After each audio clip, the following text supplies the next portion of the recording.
So it's early summer here on the homestead, and I'm just going to give you guys a little garden tour. Michael's processing up a goose this morning. So yeah. So this is storage onions and rutabagas with a few other things thrown in. So these are the rutabagas. We'll be able to store these in our root cellar. We also have some beets back here. There's some cilantro going to seed. Got a tomato. We like to interplant with all our plants. There are some potatoes that were left over from last year, so that was a pleasant surprise. Doesn't seem to be taking away from the onions too much. We also got some sunflowers. So right here is a little perennial patch.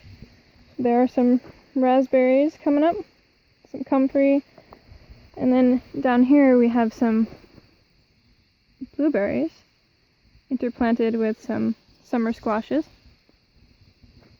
Some more blueberries. That beautiful spider right there.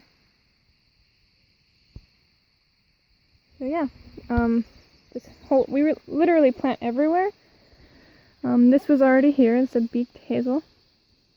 So she's getting nice and big. We have an asparagus bed. And then here's one of the main gardens. So I'll give you a little tour of that. I just started putting some goat manure hay on it, so it might look a little messy, but the rain that we've been having will let that soak in. So this is a tomato.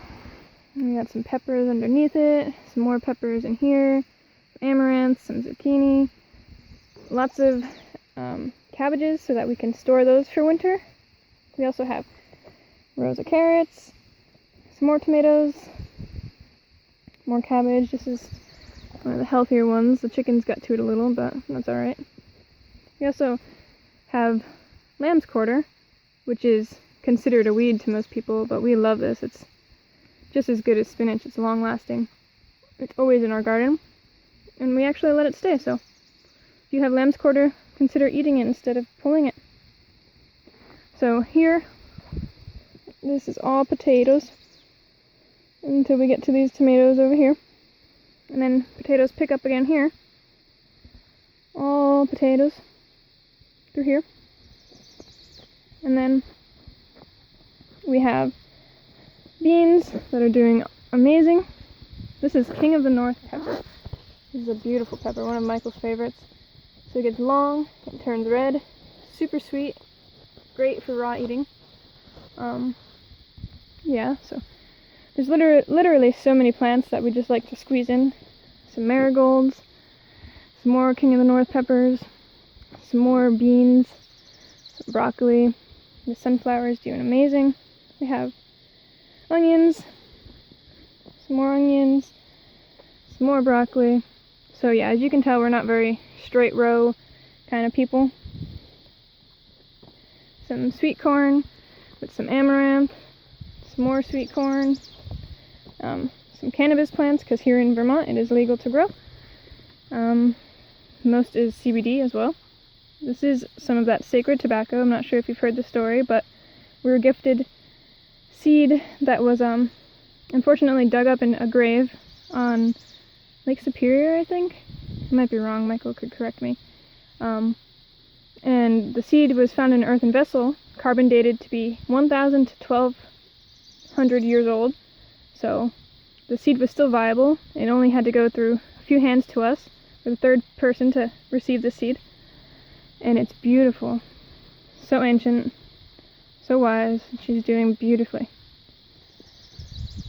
Some more tomatoes. More cabbage. Cabbage is doing awesome. So, more beans, sunflowers, more broccoli, more tomatoes, lots of squashes thrown in. So yeah, this is just one of the gardens that we have going. And as you can tell, it's a very small space, but you can grow a lot of food for yourself and to store through winter. Here is another garden I call Three Sisters and a Friend. So these are all storage squashes, storage dry beans, mostly indigenous varieties, including the corn, which is also going to be corn that we can turn into flour. So this is going to be great storage for wintertime for ourselves. And here, as you can tell, is plenty to feed us.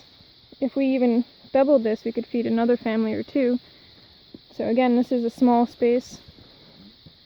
It's literally just this little square. And you can feed so many people off of this. This is one of my favorite plants as well. It's anise hyssop. Beautiful purple flowers come up, little spikes. Bees love it. It tastes like black licorice. So sweet. I always make people taste test it when they come over. So behind that garden I just showed you is another garden. This one's a little bit more wild and perennial focused. There are Brussels sprouts and still have lettuce, chard and kale, tomatoes.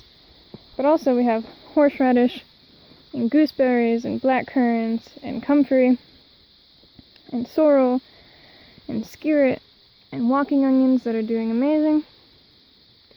So if you guys know, we do have a nursery if you're interested in some of these perennials to add to your garden. They do wonderfully. These are really going to spread this year. They look very happy. We also have volunteer mullein.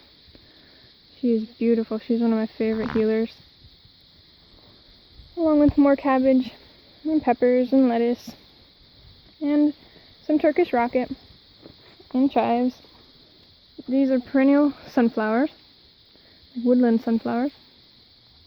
So again, lots of food, small spaces. I'm going to show you behind this garden. These are hazels that are on the wood line, doing amazing. And to continue that food forest, we have sunchokes going all the way around. And within here is sea berries and a cherry tree, which is doing great. So I'll go a little closer to show you guys. So here is the cherry tree, here in Hardy Zone 4. This is Montmorency? Might be saying it wrong, I'm not sure. She's doing great. We even have a few cherries already coming in. So yeah, a bird or two has taken some. Eventually, when we have enough seed, we will share this with everybody. But for now, she's sitting pretty in our little food forest. And this is, like I said, the sea berries wrapping around here, some currants, that indigenous garden, the perennial food garden. So yeah, not a whole bunch of space, but a lot of food.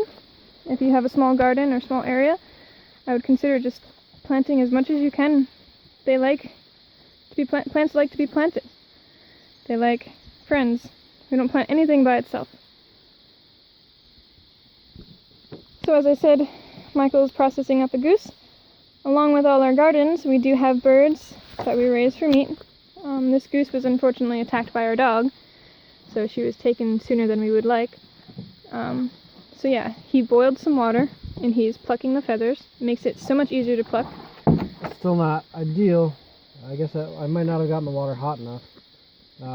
Off-grid problems. Yeah, you get the water between 130 and 170 degrees, and plucking is really easy. Easier than dry plucking.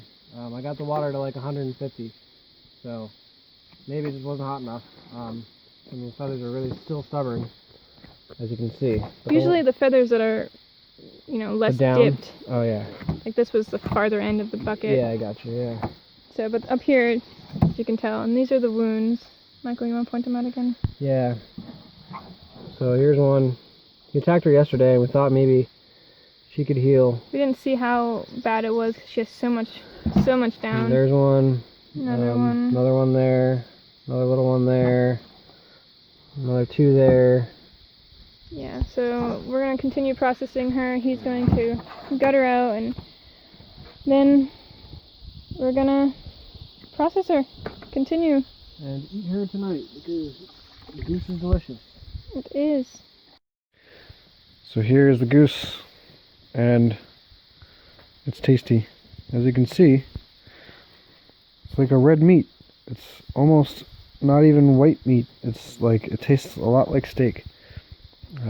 So here she is in all her glory. She's pretty heavy to even hold up. So I'm going to put it down now.